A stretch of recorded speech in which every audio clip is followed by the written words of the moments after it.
আসসালামু আলাইকুম। রানটিপ মিডিয়া আপনাদের স্বাগতম। আজকে সপ্তম শ্রেণীর অনুশীলনী 3-এর কয়েকটি অঙ্ক সমাধান করার চেষ্টা করব। শুরুতেই যে অঙ্কটি দেখতে পাচ্ছেন সেটা হলো যে 11 নম্বর অঙ্ক। 11 নম্বর অঙ্কে প্রশ্নে কী বলা হয়েছে, আগে প্রশ্নটি আমরা ভালোভাবে পড়ে নেই। এখানে বলা হয়েছে একটি আয়তকার ক্ষেত্রের দৈর্ঘ্য প্রস্থের 3 গুণ। দৈর্ঘ্য প্রস্থের 3 গুণ, তাহলে আমরা এখানে কিন্তু প্রস্থটা জানি না। দৈর্ঘ্যের মান দেওয়া আছে প্রস্থের 3 গুণ। এর চারদিকে একবার প্রদক্ষিণ করলে 1 কিলোমিটার হাঁটা হয়। কয় কিলোমিটার? 1 কিলোমিটার। আয়তকার ক্ষেত্রে দৈর্ঘ্য ও প্রস্থ নির্ণয় করতে বলা হয়েছে। দৈর্ঘ্য আর প্রস্থ নির্ণয় করতে বলা হয়েছে। তাহলে আমরা শুরুতেই যেহেতু প্রস্থের মান জানি না, তাহলে আমরা প্রস্থটা ধরে নিতে পারি। মনে করি আয়তকার বাগানের ক্ষেত্রের প্রস্থ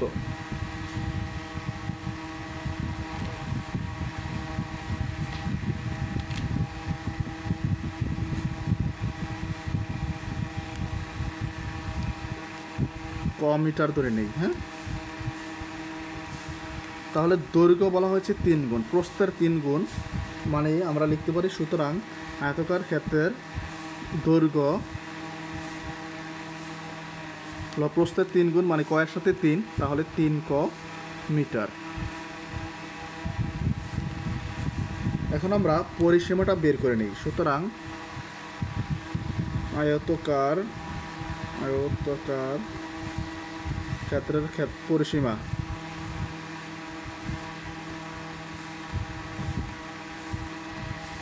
আমরা জানি আয়তকার ক্ষেত্রের পরিসীমা বের করার ক্ষেত্রে একটা সূত্র আছে, 2 ইন্টু দৈর্ঘ্য যোগ প্রস্থ। এই সূত্রটা আপনারা মনে রাখবেন, দৈর্ঘ্য যোগ প্রস্থ। আর এখানে মিটারই হবে। যদি ক্ষেত্রফল বের করা বলতো তাহলে বর্গ মিটার হতো। এখন আমরা মান বসাই। 2 ইন্টু দৈর্ঘ্যের মান দেওয়া আছে ক যোগ 3 ক।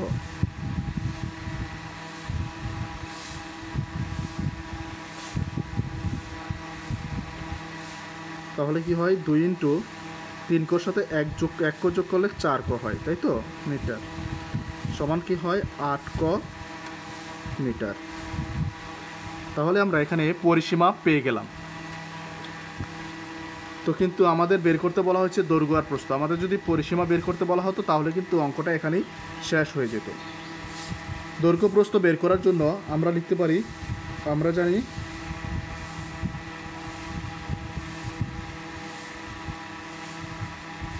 এক কিলোমিটার সমান হলো 1000 মিটার। এই সংখ্যাটা কেন লিখলাম? এখানে কিন্তু আমাদের কিলোমিটারের কথা বলা হয়েছে। একবার দেখেন, এর চারদিকে একবার প্রদক্ষিণ করতে 1 কিলোমিটার হাঁটা হয়। তাহলে আমরা প্রশ্ন মতে লিখতে পারি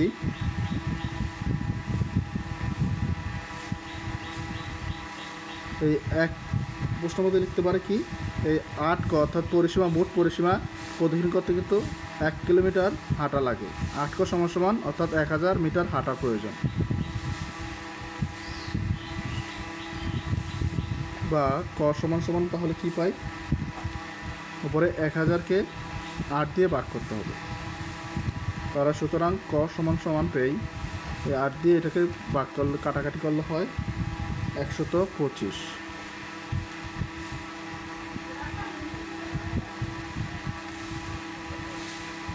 তাহলে আমরা লিখি, সুতরাং আয়তকার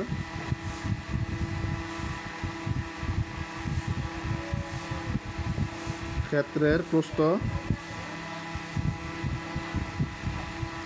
কয়ের মান কিন্তু আমরা পেয়ে গেলাম। ক সমান কত? 125 মিটার। আর এবং আয়তকার ক্ষেত্রের দৈর্ঘ্য কত হবে? তাহলে দৈর্ঘ্য যেহেতু 3 ক ছিল, তাহলে 3 গুণ 125 মিটার। তাহলে এখানে কত হয়? 375 মিটার।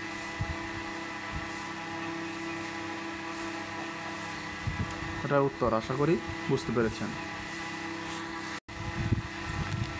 এখন 12 নম্বর প্রশ্নে কি বলা হয়েছে? প্রতি মিটার 100 টাকা দরে 100 মিটার লম্বা ও 50 মিটার চওড়া, 100 মিটার লম্বা 50 মিটার চওড়া একটি আয়তকার পার্কের চারদিকে বেড়া দিতে কত খরচ হতে পারে?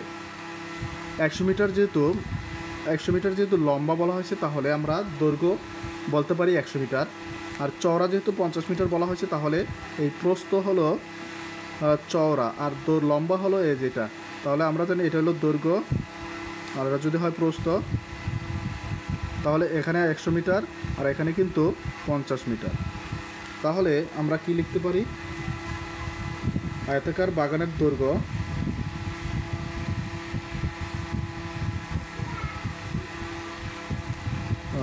দৈর্ঘ্য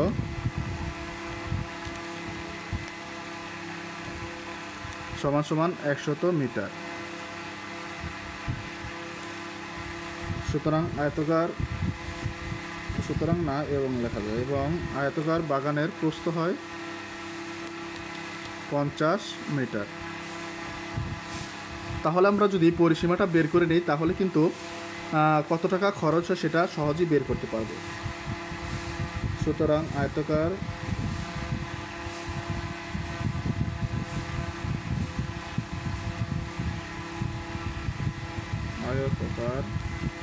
বাগানের পরিসীমা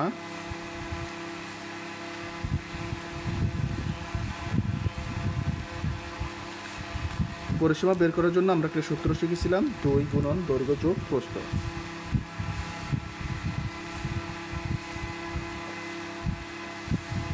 মিটার, তাহলে 2 দৈর্ঘ্য দেওয়া আছে 100 আর প্রস্থ দেওয়া আছে 50 মিটার। তাহলে কি হয়? 2 গুণন 100 আর 50 গুণ করলে হয় 150, যোগ করলে হয় 150 মিটার, তাহলে গুণ করলে হয় 300 মিটার।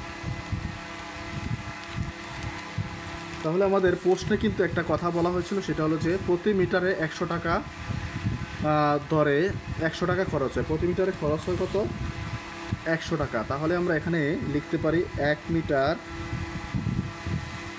বেড়া দিতে খরচ হয়, 1 মিটার বেড়া দিতে খরচ হয়